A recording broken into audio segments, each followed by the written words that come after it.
ਵਾਹਿਗੁਰੂ ਜੀ ਕੀ ਫਤਿਹ। ਅੱਜ ਦਾ ਇਲਾਹੀ ਫਰਮਾਨ ਸ਼ਹੀਦਾਂ ਦੇ ਸਰਤਾਜ, ਮਾਨਵਤਾ ਦੇ ਰਹਿਬਰ ਧੰਨ ਗੁਰੂ ਅਰਜਨ ਸਾਹਿਬ ਸੱਚੇ ਪਾਤਸ਼ਾਹ ਜੀ ਦੇ ਪਾਵਨ ਅੰਮ੍ਰਿਤ ਮੁਖਾਰ ਬਿੰਦ ਤੋਂ ਉਚਾਰਨ ਕੀਤਾ ਹੋਇਆ ਟੋਡੀ ਰਾਗ ਦੇ ਅੰਦਰ ਧੰਨ ਸ਼੍ਰੀ ਗੁਰੂ ਗ੍ਰੰਥ ਸਾਹਿਬ ਜੀ ਦੇ ਪਾਵਨ ਅੰਕ 717 ਉੱਤੇ ਸੁਭਾਈਮਾਨ ਹੈ। ਹਜ਼ੂਰ ਨੇ ਆਰੰਭਤਾ ਕੀਤੀ ਹੈ, ਮਾਈ ਮੇਰੇ ਮਨ ਕੋ ਸੁਖ। ਹੇ ਮਾਂ, ਮੇਰੇ ਮਨ ਦੇ ਅੰਦਰ ਪਰਮ ਸੁਖ ਦੀ ਪ੍ਰਾਪਤੀ ਹੋਈ ਹੈ। ਗੁਰੂ ਗ੍ਰੰਥ ਸਾਹਿਬ ਜੀ ਦੀ ਅੰਮ੍ਰਿਤ ਬਾਣੀ ਪੜ੍ਹੀਏ, ਬਹੁਤ ਥਾਵਾਂ ਤੇ ਗੁਰੂ ਸਾਹਿਬ ਜੀ ਨੇ ਜਿਹੜਾ ਮਾਂ ਨੂੰ ਸੰਬੋਧਨ ਕਰਕੇ ਸ਼ਬਦ ਕਹੇ ਨੇ। ਜਿਵੇਂ ਅਸੀਂ ਆਨੰਦ ਸਾਹਿਬ ਦੀ ਬਾਣੀ ਪੜ੍ਹਦੇ ਹਾਂ ਤੇ ਹਜ਼ੂਰ ਕਹਿੰਦੇ ਨੇ, ਆਨੰਦ ਪਿਆ ਮੇਰੀ ਮਾਏ, ਸਤਿਗੁਰੂ ਮੈਂ ਪਾਇਆ। ਹੇ ਮੇਰੀ ਮਾਂ, ਮੇਰੀ ਜ਼ਿੰਦਗੀ ਦੇ ਵਿੱਚ ਆਨੰਦ ਪੈਦਾ ਹੋਇਆ ਕਿਉਂਕਿ ਮੈਂ ਸੱਚੇ ਗੁਰੂ ਨੂੰ ਪ੍ਰਾਪਤ ਕਰ ਲਿਆ। ਇੱਥੇ ਵਿਦਵਾਨਾਂ ਨੇ ਜ਼ਿਕਰ ਕੀਤਾ ਵੀ ਗੁਰੂ ਗ੍ਰੰਥ ਸਾਹਿਬ ਜੀ ਦੀ ਅੰਮ੍ਰਿਤ ਬਾਣੀ ਦੇ ਵਿੱਚ ਨਾ ਜਿਹੜਾ ਇੱਥੇ ਮਾਈ ਸ਼ਬਦ ਵਰਤਿਆ ਗਿਆ ਜਾਂ ਮਾਏ ਸ਼ਬਦ ਵਰਤਿਆ ਗਿਆ, ਇਹ ਅੰਦਰ ਗੁਰੂ ਸਾਹਿਬ ਜੀ ਦੀ ਬਾਣੀ ਦੇ ਵਿੱਚੋਂ ਆਈ ਹੋਈ ਜਿਹੜੀ ਵਿਚਾਰਧਾਰਾ ਹੈ, ਮਤ ਹੈ। ਮਤ ਮਾਤਾ ਪਿਤਾ ਸੰਤੋਖ, ਗੁਰੂ ਦੀ ਮਤ ਦੇ ਵਿੱਚੋਂ ਜਨਮ ਮਿਲਦਾ ਹੈ। ਇੱਕ ਸਾਡੇ ਸਰੀਰ ਦਾ ਜਨਮ ਹੁੰਦਾ ਹੈ, ਜਿਹੜਾ ਸਾਨੂੰ ਦੁਨਿਆਵੀ ਮਾਂ ਦੀ ਕੁੱਖ ਤੋਂ ਸਾਡਾ ਇਸ ਧਰਤੀ ਦੇ ਉੱਤੇ ਜਿਹੜੀ ਪੈਦਾਇਸ਼ ਹੁੰਦੀ ਹੈ, ਉਹਨੂੰ ਅਸੀਂ ਇਹ ਕਹਿ ਸਕਦੇ ਹਾਂ ਵੀ ਜਿਵੇਂ ਜਗਤ ਦੀ ਦੋ ਤਰ੍ਹਾਂ ਦੀ ਰਿਐਲਿਟੀ, ਇੱਕ ਸਰੀਰ ਕਰਕੇ ਆਬਜੈਕਟਿਵ ਰਿਐਲਿਟੀ ਹੈ, ਦੂਸਰੀ ਅਸਲ ਦੇ ਵਿੱਚ ਜਿਹੜੀ ਵਿਚਾਰਧਾਰਾ ਪੱਖੋਂ ਜਨਮ ਮਿਲਦਾ ਹੈ। ਤੇ ਗੁਰੂ ਗ੍ਰੰਥ ਸਾਹਿਬ ਦੀ ਬਾਣੀ ਦੇ ਵਿੱਚ ਕਈ ਵਾਰੀ ਮਾਇਆਵੀ ਦੁਨਿਆਵੀ ਪਦਾਰਥਵਾਦੀ ਵਿਚਾਰਧਾਰਾ ਦੇ ਵਿੱਚੋਂ ਜਦੋਂ ਬੰਦੇ ਦਾ ਜਨਮ ਹੁੰਦਾ, ਉਹਦਾ ਵੀ ਜ਼ਿਕਰ ਕੀਤਾ ਗਿਆ ਹੈ। ਜਦੋਂ ਗੁਰੂ ਸਾਹਿਬ ਜੀ ਕਹਿੰਦੇ ਨੇ, ਪਰ ਤਨ ਪਰ ਧਨ ਪਰਤੀ ਨਿੰਦਾ ਪਰ ਅਪਵਾਦ ਨਾ ਛੂਟੈ, ਆਵਾ ਗੌਣ ਹੋਤ ਹੈ ਫੁਨ ਫੁਨ, ਇਹ ਪ੍ਰਸੰਗ ਨਾ ਟੂਟੈ। ਜਦੋਂ ਬੰਦਾ ਧਨ ਦੌਲਤ ਪਦਵੀਆਂ ਕਾਮਵਸ ਹੋ ਕੇ ਵੱਖ-ਵੱਖ ਵਿਕਾਰਾਂ ਦੇ ਵਿੱਚੋਂ ਜਿਹੜਾ ਥਾਟ ਲੈ ਕੇ ਉਹਦੇ ਮੁਤਾਬਕ ਜੀਵਨ ਬਤੀਤ ਕਰਦਾ ਹੈ ਤੇ ਮਨਮੁਖ ਮਰੈ ਫਿਰ ਜੰਮੈ, ਬਹੁਤ ਸਜਾਏ ਪਿਆ ਦੇਸ਼ ਲੰਮੇ, ਜਿਤਨੇ ਨਰਕ ਸੇ ਮਨਮੁਖ ਭੋਗੇ, ਗੁਰਮੁਖ ਲੇਵ ਨਾ ਮਾਸਾ ਹੈ। ਫਿਰ ਬੰਦੇ ਦਾ ਪਲ ਪਲ ਵਿਕਾਰਾਂ ਦੇ ਵਿੱਚ ਜਨਮ ਹੁੰਦਾ, ਮਰਨ ਹੁੰਦਾ ਤੇ ਗੁਰੂ ਸਾਹਿਬ ਜੀ ਤੇ ਕਹਿੰਦੇ ਨੇ ਜਿੰਨੇ ਨਰਕ ਨੇ ਉਹ ਬੰਦਾ ਭੋਗਦਾ ਹੈ। ਦੂਸਰਾ ਅਸੀਂ ਗੁਰਬਾਣੀ ਦੇ ਵਿੱਚੋਂ ਸ਼ਬਦ ਪੜ੍ਹਦੇ ਹਾਂ, ਸਤਿਗੁਰ ਕੇ ਜਨਮੇ ਗਵਨ ਮਿਟਾਇਆ। ਇੱਕ ਗੁਰੂ ਸਾਹਿਬ ਜੀ ਦੇ ਦਰ ਤੋਂ, ਗੁਰੂ ਸਾਹਿਬ ਜੀ ਦੀ ਮੱਤ ਤੋਂ, ਆਈਡੀਓਲੋਜੀ ਦੇ ਵਿੱਚੋਂ ਸਾਡਾ ਜਨਮ ਹੁੰਦਾ ਹੈ। ਸਰੀਰ ਦਾ ਜਨਮ ਤੇ ਸਾਨੂੰ ਪਹਿਲਾਂ ਮਿਲ ਚੁੱਕਾ ਹੁੰਦਾ ਹੈ। ਉਸ ਆਈਡੀਓਲੋਜੀ ਦੇ ਵਿੱਚੋਂ ਜਦੋਂ ਜਨਮ ਹੁੰਦਾ ਹੈ ਨਾ, ਉਦੋਂ ਅਸਲ ਦੇ ਵਿੱਚ ਬੰਦੇ ਨੂੰ ਆਪਣੇ ਜੀਵਨ ਦਾ ਪਰਮ ਸੁੱਖ ਤੇ ਪਰਮ ਤਸੱਲੀ ਮਿਲਦੀ ਹੈ। ਤੇ ਉਦੋਂ ਅਸਲ ਦੇ ਵਿੱਚ ਗੁਰੂ ਸਾਹਿਬ ਜੀ ਨੇ ਉਸ ਅਵਸਥਾ ਦੇ ਵਿੱਚ ਜਿੱਥੇ ਜਾ ਕੇ ਹਰ ਨਾਮੈ ਨਾਲ ਮਸਲਤ, ਹਰ ਨਾਮੈ ਨਾਲ ਗੱਲਾਂ, ਹਰ ਨਾਮ ਹਮਾਰਾ ਕਰਦਾ ਸਾਰਾ, ਜਦੋਂ ਨਾਮ ਦੇ ਨਾਲ, ਉਹ ਵਿਚਾਰਧਾਰਾ ਨਾਲ, ਗੁਰੂ ਦੀ ਮੱਤ ਦੇ ਨਾਲ ਹੀ ਜਿਹੜੀ ਗੁਰੂ ਵੱਲੋਂ ਮਿਲੀ ਹੋਈ ਹੈ, ਬੰਦੇ ਦੀ ਗੱਲ ਹੋ ਰਹੀ ਹੁੰਦੀ ਹੈ, ਉੱਥੋਂ ਹੀ ਜੀਵਨ ਦੀ ਸਾਰੀ ਡਾਇਰੈਕਸ਼ਨ ਸਲਾਹ ਮਿਲਦੀ ਹੈ। ਤੇ ਉੱਥੋਂ ਹੀ ਉਸ ਮਾਂ ਦੀ ਕਿਰਪਾ ਨਾਲ ਹੀ, ਕਿਉਂਕਿ ਦੁਨਿਆਵੀ ਤੌਰ ਤੇ ਜਦੋਂ ਬੱਚਾ ਛੋਟਾ ਹੁੰਦਾ ਹੈ, ਮਾਂ ਦੀ ਗੋਦ ਦੇ ਵਿੱਚ ਪਲਦਾ ਹੈ ਤੇ ਮਾਂ ਉਹਨੂੰ ਪ੍ਰੋਟੈਕਸ਼ਨ ਦਿੰਦੀ ਹੈ। ਇਸੇ ਤਰ੍ਹਾਂ ਜਿਹੜਾ ਅਸਲ ਦੇ ਵਿੱਚ ਸਾਨੂੰ ਜਦੋਂ ਡਿਵਾਈਨ ਪ੍ਰੋਟੈਕਸ਼ਨ ਮਿਲਦੀ, ਅਕਾਲ ਪੁਰਖ ਵਾਹਿਗੁਰੂ ਦੀ ਪ੍ਰੋਟੈਕਸ਼ਨ ਮਿਲਦੀ ਹੈ, ਉਹ ਮਿਲਦੀ ਹੈ ਗੁਰਮਤ ਦੀ ਵਿਚਾਰਧਾਰਾ ਪੱਖੋਂ। ਜਿਵੇਂ ਅਸੀਂ ਸ਼ਬਦ ਪੜ੍ਹਦੇ ਹਾਂ, ਸਤਿਗੁਰ ਸਿੱਖ ਕੀ ਕਰੈ ਪ੍ਰਤਪਾਲ, ਜਾਂ ਰਾਖਾ ਏਕ ਹਮਾਰਾ ਸੁਆਮੀ, ਸਗਲ ਘਟਾਂਕਾ ਅੰਤਰਜਾਮੀ। ਦੁਨਿਆਵੀ ਤੌਰ ਤੇ ਬੰਦੇ ਨੂੰ ਕੋਈ ਸੁੱਖ ਮਿਲੇ, ਕੋਈ ਪ੍ਰਾਪਤੀ ਹੋਵੇ ਤੇ ਸਭ ਤੋਂ ਪਹਿਲਾਂ ਬੱਚਾ ਆਪਣੀ ਮਾਂ ਦੇ ਨਾਲ ਸ਼ੇਅਰ ਕਰਦਾ ਹੈ। ਸੇਮ ਇਸੇ ਤਰ੍ਹਾਂ ਜਦੋਂ ਅਧਿਆਤਮਕ ਜ਼ਿੰਦਗੀ ਦੀ ਸੁੱਖ ਦੀ ਪ੍ਰਾਪਤੀ ਹੁੰਦੀ ਹੈ ਤੇ ਬੰਦੇ ਦਾ ਅੰਦਰੋਂ ਫਿਰ ਉਹਨੂੰ ਕਿਧਰੋਂ ਐਕਸਟਰਨਲ ਵੈਲੀਡੇਸ਼ਨ ਦੀ ਲੋੜ ਨਹੀਂ ਹੁੰਦੀ ਵੀ ਲੋਕ ਉਹਨੂੰ ਕਹਿਣ ਵੀ ਸ਼ਾਇਦ ਤੇਰੀ ਜ਼ਿੰਦਗੀ ਦੇ ਵਿੱਚ ਸੁੱਖ ਤੇ ਤਾਂ ਉਹ ਮਹਿਸੂਸ ਕਰੇ ਵੀ ਸੁੱਖ ਬਣ ਗਿਆ। ਅਸਲ ਦੇ ਵਿੱਚ ਉਹਨੂੰ ਆਪਣੇ ਆਪ ਦੇ ਵਿੱਚ ਹੀ ਇੰਨੀ ਤਸੱਲੀ ਹੁੰਦੀ, ਉਹਦੀ ਆਪਣੇ ਆਪੇ ਦੇ ਨਾਲ ਹੀ ਉਹ ਗੱਲ ਹੋ ਰਹੀ ਹੁੰਦੀ ਹੈ। ਉਹ ਅਸਲ ਦੇ ਵਿੱਚ ਗੁਰੂ ਦੀ ਮੱਤ ਵਾਲੀ ਜਿਹੜੀ ਵਿਚਾਰਧਾਰਾ ਹੈ ਉਹਨੂੰ ਪ੍ਰਾਪਤ ਕਰਕੇ ਅੰਦਰ ਦੀ ਜਿਹੜੀ ਵੈਲੀਡੇਸ਼ਨ ਉਹਨੂੰ ਮਿਲ ਚੁੱਕੀ ਹੁੰਦੀ, ਤਸੱਲੀ ਮਿਲ ਚੁੱਕੀ ਹੁੰਦੀ ਲਾਈਫ ਦੀ। ਇਸ ਕਰਕੇ ਗੁਰੂ ਸਾਹਿਬ ਜੀ ਅੱਜ ਦੇ ਸ਼ਬਦ ਦੇ ਅੰਦਰ ਜ਼ਿਕਰ ਕਰ ਰਹੇ ਨੇ ਮਾਈ। ਇਹਦੇ ਬਾਰੇ ਵਿਦਵਾਨਾਂ ਨੇ ਜ਼ਿਕਰ ਕੀਤਾ, ਇਹਦਾ ਹੇ ਮੇਰੀ ਜਿੰਦੇ, ਜਾਂ ਇਹਦੇ ਅਰਥ ਵੀ ਹੇ ਮੇਰੀ ਮੱਤ, ਜਿਵੇਂ ਮੱਤ ਮਾਤਾ ਪਿਤਾ ਸੰਤੋਖ ਗੁਰੂ ਸਾਹਿਬ ਨੇ ਬਾਣੀ ਦੇ ਵਿੱਚ ਜ਼ਿਕਰ ਕੀਤਾ। ਤੇ ਹਜ਼ੂਰ ਕਹਿੰਦੇ ਨੇ ਮੇਰੇ ਮਨ ਕੋ ਸੁਖ, ਮੇਰੇ ਮਨ ਦੇ ਅੰਦਰ ਸੁੱਖ ਦੀ ਪ੍ਰਾਪਤੀ ਹੋਈ ਹੈ। ਜਿਹੜਾ ਸੁੱਖ ਹੈ ਨਾ ਖਾਸ ਕਰਕੇ ਸਾਡੀ ਸਾਰਿਆਂ ਦੀ ਜ਼ਿੰਦਗੀ ਦੇ ਵਿੱਚ, ਵੈਸੇ ਹਰ ਬੰਦੇ ਦਾ ਸਟੇਟ ਆਫ ਮਾਈਂਡ ਵੱਖਰਾ ਹੋਣ ਕਰਕੇ ਹਰ ਬੰਦੇ ਦੀ ਖੁਸ਼ੀ ਦਾ ਜਿਹੜਾ ਸੋਰਸ ਤੇ ਖੁਸ਼ੀ ਮਾਨਣ ਦਾ ਢੰਗ ਵੀ ਜਿਹੜਾ ਵੱਖਰਾ ਹੁੰਦਾ। ਜਿਵੇਂ ਐਗਜ਼ਾਮਪਲ ਦੇ ਤੌਰ ਤੇ ਅਸੀਂ ਟੇਸਟ ਓਰੀਐਂਟਡ ਹਾਂ।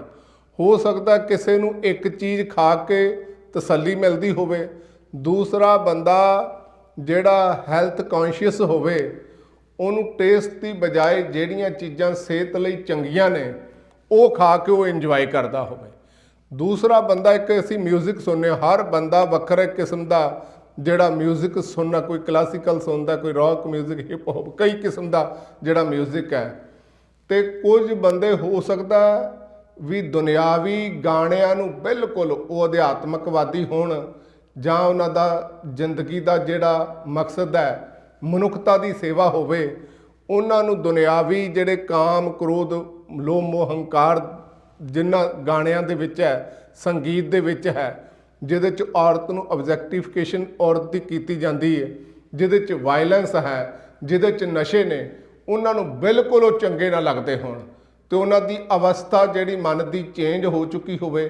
ਜਿਵੇਂ ਗੁਰੂ ਸਾਹਿਬ ਬਾਣੀ ਦੇ ਵਿੱਚ ਕਹਿੰਦੇ ਨੇ, ਮੇਰੇ ਮੋਹਨ ਸਰਵਨੀ ਇਹ ਨਾ ਸੁਨਾਏ, ਸਾਕਤ ਗੀਤ ਨਾਦ ਧੁਨ ਗਾਵਤ, ਬੋਲਤ ਬੋਲ ਅਜਾਏ।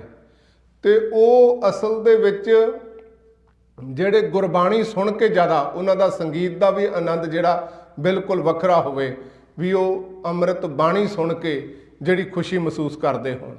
ਕਹਿਣ ਦਾ ਮਤਲਬ ਹਰ ਬੰਦਾ ਉਹਦੀ ਸਟੇਟ ਆਫ ਮਾਈਂਡ ਵੱਖਰੀ ਹੁੰਦੀ ਹੈ।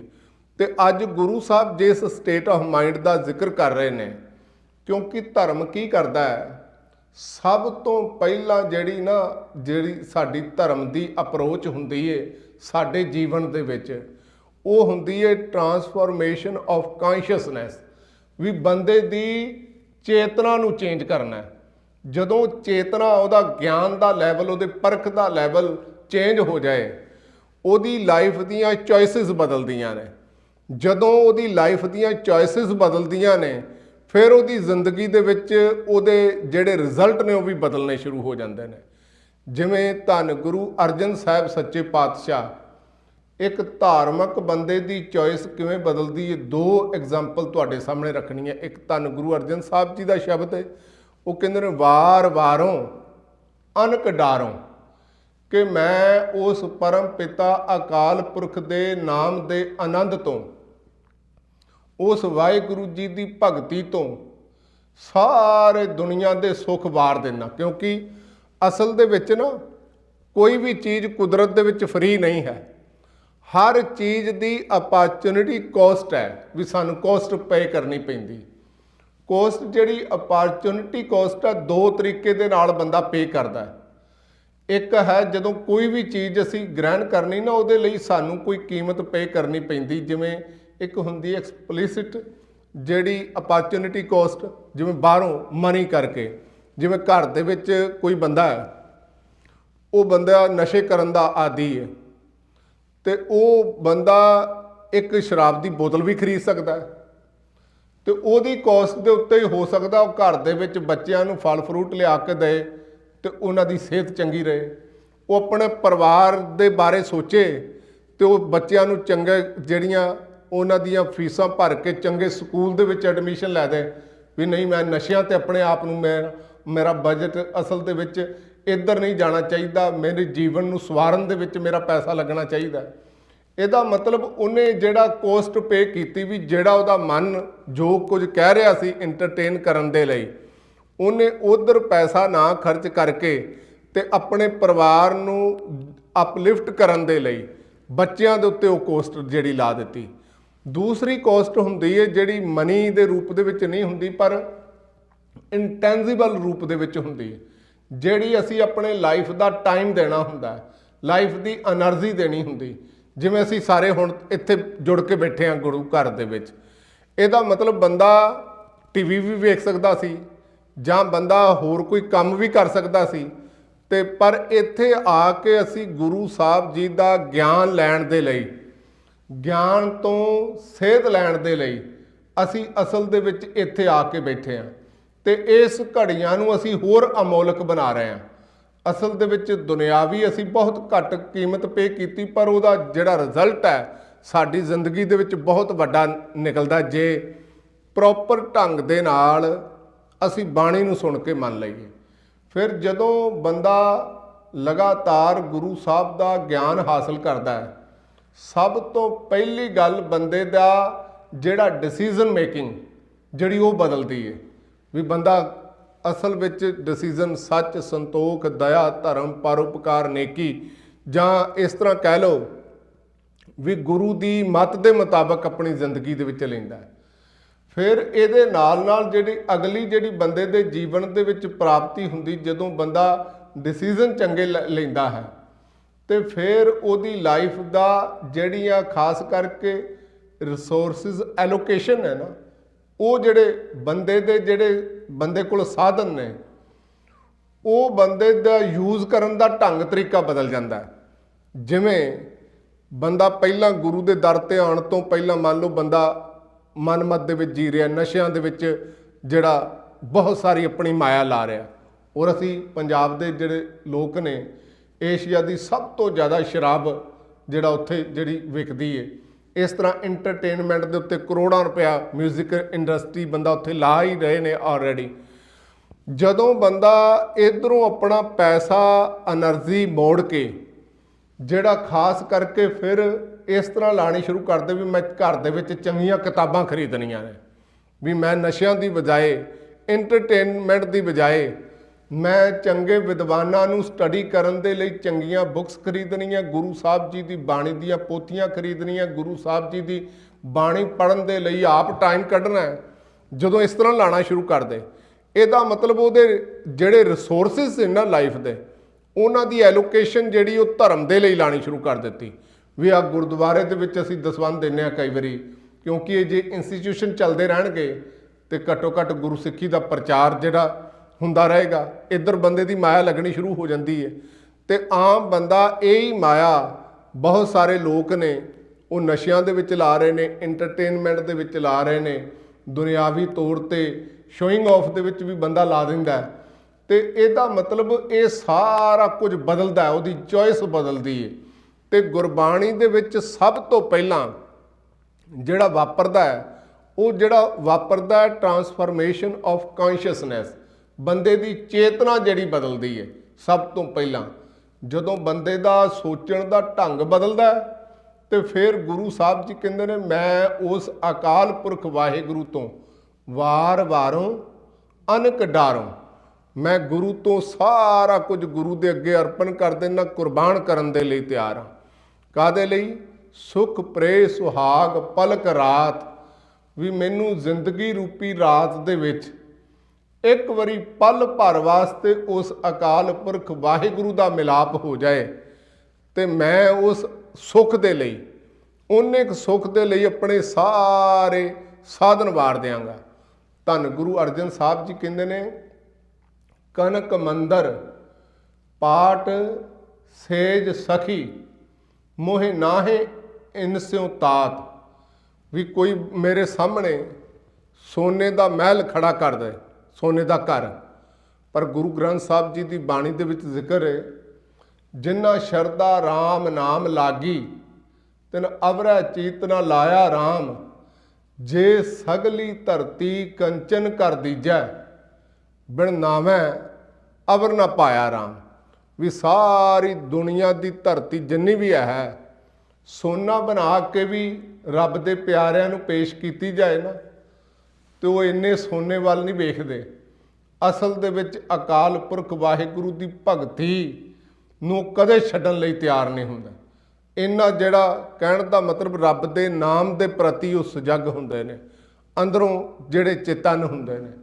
ਇਸ ਕਰਕੇ ਹਜ਼ੂਰ ਕਹਿੰਦੇ ਨੇ ਕਨਕ ਮੰਦਰ, ਸੋਨੇ ਦਾ ਮੰਦਰ ਜਿਹੜਾ ਬਣਿਆ ਹੋਇਆ ਘਰ ਹੋਣ, ਤੇ ਕੀਮਤੀ ਤੋਂ ਕੀਮਤੀ ਕੱਪੜੇ ਹੋਣ, ਮੋਹਿ ਨਾਹਿਨ ਇਨ ਸਿਉ ਤਾਤ, ਇਹਨਾਂ ਨਾਲ ਮੈਨੂੰ ਕੋਈ ਲੈਣਾ ਦੇਣਾ ਨਹੀਂ ਤੇ ਇਹਨਾਂ ਨਾਲ ਕੋਈ ਮੇਰਾ ਪ੍ਰਯੋਜਨ ਨਹੀਂ ਹੈ। ਮੈਂ ਇਹਨਾਂ ਨੂੰ ਨਹੀਂ ਚਾਹੁੰਦਾ। ਅਸਲ ਦੇ ਵਿੱਚ ਮੇਰੀ ਜ਼ਿੰਦਗੀ ਦੇ ਵਿੱਚ ਉਸ ਅਕਾਲ ਪੁਰਖ ਦਾ ਨਾਮ ਚਾਹੀਦਾ ਹੈ। ਤੇ ਫਿਰ ਹਜ਼ੂਰ ਨੇ ਅਗਲੀ ਗੱਲ ਕੀਤੀ, ਕਹਿਣ ਲੱਗੇ ਮੁਕਤ ਲਾਲ, ਕੀਮਤੀ ਮੋਤੀ ਹੀਰੇ ਜਿਹੜੇ ਡਾਇਮੰਡ ਤੇ ਜ਼ਿਕਰ ਕੀਤਾ ਹੈ ਮੁਕਤ ਲਾਲ, ਤੇ ਜਿਹੜੇ ਇਹ ਹੀਰੇ ਮੋਤੀ ਨੇ ਤੇ ਅਨੇਕ ਭੋਗ, ਨਾਮ ਬਿਨ ਨਾਨਕ ਹਾਥ। ਜੇ ਨਾਮ ਤੋਂ ਸਖਣਾ ਜੀਵਨ ਹੈ ਨਾ, ਭਾਵੇਂ ਬੰਦੇ ਕੋਲ ਕੀਮਤੀ ਤੋਂ ਕੀਮਤੀ ਹੀਰੇ ਧਨ ਤੇ ਹੰਡਾਉਂਦਾ ਹੋਵੇ ਤੇ ਬ੍ਰਾਂਡਡ ਕੱਪੜੇ ਕਈ ਜਿਹੜੇ ਲੱਖਾਂ ਦੇ ਜਿਹੜੇ ਆਪਣੇ ਤਨ ਦੇ ਉੱਤੇ ਹੰਡਾਉਣ ਵਾਲਾ ਹੋਵੇ, ਫਿਰ ਵੀ ਗੁਰੂ ਸਾਹਿਬ ਜੀ ਕਹਿੰਦੇ ਨੇ ਨਾਮ ਤੋਂ ਬਿਨਾਂ ਇਸ ਤਰ੍ਹਾਂ ਜਿਵੇਂ ਆਤਮਿਕ ਤੌਰ ਤੇ ਹੱਤਿਆ ਮੇਰੀ ਕਿਸੇ ਨੇ ਕਰ ਦਿੱਤੀ, ਮੈਨੂੰ ਇਹ ਨਹੀਂ ਚਾਹੀਦੇ। ਤੇ ਫਿਰ ਰੂਖੋ ਭੋਜਨ ਭੂਮ ਸੈਨ ਸਖੀ, ਪ੍ਰੈ ਸੰਗ ਸੂਖ ਵਿਹਾਤ। ਵੀ ਜੇ ਰੁੱਖਾ ਭੋਜਨ ਮਿਲ ਜਾਏ, ਜ਼ਮੀਨ ਤੇ ਸੋਨਾ ਮਿਲ ਜਾਏ, ਤੇ ਉਸ ਅਕਾਲ ਪੁਰਖ ਵਾਹਿਗੁਰੂ ਦੇ ਨਾਲ ਬੰਦਾ ਸੱਚ ਨਾਲ ਜੁੜਿਆ, ਸੰਤੋਖੀ ਹੈ, ਪਰਉਪਕਾਰੀ ਹੈ, ਵਿਕਾਰਾਂ ਤੋਂ ਬੁਰਾਈਆਂ ਤੋਂ ਬਚਿਆ ਹੋਇਆ, ਆਪਣੇ ਜੀਵਨ ਦੇ ਉੱਤੇ ਸਾਰੇ ਇਮੋਸ਼ਨਸ ਨੂੰ ਕੰਟਰੋਲ ਕਰਕੇ ਦੁਨੀਆ ਦੀ ਭਲਾਈ ਦੇ ਲਈ ਆਪਣੀ ਸਰੀਰ ਨੂੰ ਵਰਤ ਰਿਹਾ ਹੈ। ਤੇ ਗੁਰੂ ਸਾਹਿਬ ਜੀ ਕਹਿੰਦੇ ਨੇ ਇਹ ਸਭ ਤੋਂ ਵੱਡਾ ਸੁੱਖ ਹੈ। ਕਹਿਣ ਤੋਂ ਮੁਰਾਦ ਇਹ ਚॉइस ਬਦਲਦੀ ਹੈ। ਜਦੋਂ ਸੁੱਖ ਬਦਲ ਜਾਂਦੇ ਨੇ ਬੰਦੇ ਦੇ, ਵੀ ਕਿੱਥੋਂ ਸੁੱਖ ਮਾਣਦਾ, ਤੇ ਦੁੱਖ ਕੀ ਹੈ, ਦੁੱਖ ਵੀ ਬਦਲਦੇ ਨੇ। ਅਸਲ ਦੇ ਵਿੱਚ ਇਹ ਦੁੱਖ ਸੁੱਖ ਮਨ ਕੀ ਬਿਰਥਾ ਪਿਆਰੇ, ਹਰ ਬੰਦੇ ਦਾ ਸੁੱਖ ਵੱਖਰਾ ਹੁੰਦਾ ਤੇ ਦੁੱਖ ਉਹ ਕਿਹਨੂੰ ਮੰਨਦਾ ਇਹ ਵੀ ਵੱਖਰਾ ਹੁੰਦਾ। ਤੁਸੀਂ ਵੇਖੋ ਸਿੱਖ ਕੌਮ ਦੇ ਮਹਾਨ ਵਿਦਵਾਨ ਭਾਈ ਸਾਹਿਬ ਭਾਈ ਗੁਰਦਾਸ ਜੀ ਨੇ ਬੜੇ ਕਮਾਲ ਦੀਆਂ ਐਗਜ਼ਾਮਪਲਸ ਦੇ ਕੇ, ਇੱਕ ਪਾਸੇ ਉਹ ਕਹਿੰਦੇ ਨੇ ਸਾਰੀ ਦੁਨੀਆ ਦੇ ਦੁੱਖ ਹੋਣ, ਇੱਕ ਪਾਸੇ ਅਨੇਕ ਪ੍ਰਕਾਰ ਜੋਰ ਸਗਲ ਸੰਸਾਰ ਦੁੱਖ। ਕਹਿੰਦੇ ਨੇ ਸਾਰੇ ਸੰਸਾਰ ਦੇ ਦੁੱਖ ਜੋੜਦੇ ਜਾਣ, ਪਿਰੈ ਕੇ ਬਛੋ ਪਲ ਏਕ ਨਾ ਵਿਹਤ ਹੈ। ਰੱਬ ਦੇ ਵਿਛੋੜੇ ਦੇ ਬਰਾਬਰ। ਅਸਲ ਦੇ ਵਿੱਚ ਰੱਬ ਤੋਂ ਜੇ ਵਿਛੜ ਕੇ ਜੀਣਾ ਹੈ ਨਾ, ਉਹ ਸਭ ਤੋਂ ਵੱਡਾ ਦੁੱਖ ਹੈ ਜ਼ਿੰਦਗੀ ਦੇ ਅੰਦਰ। ਜਿਵੇਂ ਧੰਨ ਗੁਰੂ ਨਾਨਕ ਸਾਹਿਬ ਸੱਚੇ ਪਾਤਸ਼ਾਹ ਜੀ ਜ਼ਿਕਰ ਕਰਦੇ ਨੇ, ਧਣੀ ਵਿਹੂਣਾ ਪਾਟ ਪਟੰਬਰ, ਭਾਹੀ ਸੇਤੀ ਜਾਲੇ, ਧੂੜੀ ਵਿੱਚ ਲੜੰਦੜੀ ਸੋਹਾਂ, ਨਾਨਕ ਤੈ ਸ਼ੈ ਨਾਲੇ। ਤੇ ਭਾਈ ਸਾਹਿਬ ਭਾਈ ਗੁਰਦਾਸ ਜੀ ਕਹਿੰਦੇ ਨੇ ਅਗਨ ਜਰਤ ਜਲ ਬੂੜਤ ਸਰਪ ਗ੍ਰਸੇ, ਬਸ ਸ਼ਸਤਰ ਅਨੇਕ ਰੋਮ ਰੋਮ ਕਰ ਗਾਤ ਹੈ। ਵੀ ਬੰਦਾ ਜੇ ਜਿਉਂਦਾ ਅੱਗ ਲੱਗ ਜਾਏ ਨਾ ਬੰਦੇ ਨੂੰ, ਅੱਗ ਦੇ ਨਾਲ ਵੈਸੇ ਹੀ ਬੰਦੇ ਦੇ ਸਰੀਰ ਤੇ ਥੋੜਾ ਜਿਹਾ ਕਿਧਰੇ ਸੇਕ ਲੱਗੇ ਤੇ ਬੰਦੇ ਨੂੰ ਦੁੱਖ ਹੁੰਦਾ, ਪਰ ਸਰੀਰ ਅੱਗ ਦੇ ਨਾਲ ਜਿਉਂਦਾ ਸੜ ਜਾਏ ਇਹ ਬੜਾ ਵੱਡਾ ਦੁੱਖ ਹੈ। ਪਰ ਅਕਾਲ ਪੁਰਖ ਵਾਹਿਗੁਰੂ ਦੇ ਨਾਲ ਜੁੜੇ ਹੋਏ ਆਤਮਾ ਜਿਹੜੀ ਹੈ, ਉਹਦੇ ਲਈ ਸਰੀਰ ਕਰਕੇ ਅੱਗ ਦੇ ਵਿੱਚ ਸੜਨਾ ਐਡਾ ਦੁੱਖ ਨਹੀਂ ਹੈ। ਉਹਦੇ ਲਈ ਦੁੱਖ ਹੈ ਰੱਬ ਦੇ ਨਾਲੋਂ ਟੁੱਟ ਜਾਣਾ। ਇਸ ਕਰਕੇ ਧੰਨ ਗੁਰੂ ਅਰਜਨ ਸਾਹਿਬ ਸੱਚੇ ਪਾਤਸ਼ਾਹ ਦੇ ਸਾਹਮਣੇ ਜਦੋਂ ਦੋ ਆਪਸ਼ਨ ਆਉਂਦੇ ਨੇ, ਇੱਕ ਵੀ ਤੁਹਾਨੂੰ ਦੇਗ ਦੇ ਵਿੱਚ ਉਬਾਲ ਦਿੱਤਾ ਜਾਏਗਾ, ਨਹੀਂ ਤੇ ਤੁਹਾਨੂੰ ਤੱਤੀ ਲੋਹ ਦੇ ਉੱਤੇ ਬੈਠਣ ਦੇ ਲਈ ਤਿਆਰ ਰਹੋ। ਦੂਸਰਾ ਹੈ ਜਿਹੜੇ ਮਨੁੱਖਤਾ ਲਈ ਤੁਸੀਂ ਅਸੂਲਾਂ ਦੇ ਉੱਤੇ ਜਿਹੜੇ ਡਟੇ ਹੋਏ ਹੋ